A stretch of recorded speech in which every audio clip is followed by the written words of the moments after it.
Thank you అండి. ముందుగా మా చెన్నై లవ్ స్టోరీ టీం అందరికీ thank you so much sir for your wishes and ఇలా ఇక్కడంతా ఆర్గనైజ్ చేసినందుకు.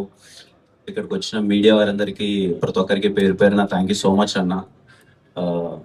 ఎప్పుడు 5 years అయిపోయింది, 5 years పైనే, 5 to 6 years మధ్యలో ఉంది.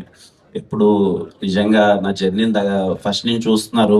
ఎప్పుడు కనిపించినా చాలా ప్రేమగా వీడు ఎదగాలి, వీడేదో చేయాలి అని చెప్పి మీకు వీలైనంత సపోర్ట్ ఎప్పుడు చేస్తూనే ఉన్నారు. ప్రతి ఒక్క మీడియా అన్నకి పేరు పేరున అండ్ మీడియా ప్రతి ఒక్కరికి, ఇక్కడున్న ప్రతి ఒక్కరికి పేరు పేరున thank you so much for your support.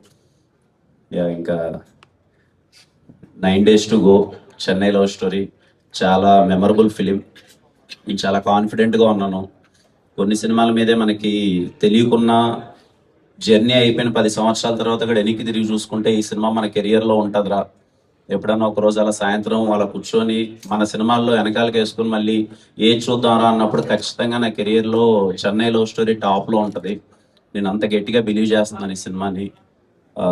అందరికీ, మా టీం అందరికీ, సాయిరాజ్ గారికి, ఎస్కేఎన్ గారికి, ధీరజ్ అన్నకి, ప్రతి ఒక్కరికి thank you so much. Ravana, thank you రవణ. అలాగే గౌరీ, షీస్ బీయింగ్ చాలా ఫ్రెండ్లీ పోస్టర్. అలాగే ఈరోజు మా ఫ్రెండ్స్ వచ్చారు అందరూ, సిరి, మహేంద్ర బ్రో అండ్ అందరూ వర్క్ చేసిన ప్రతి ఒక్కరికి థ్యాంక్ యూ సో మచ్.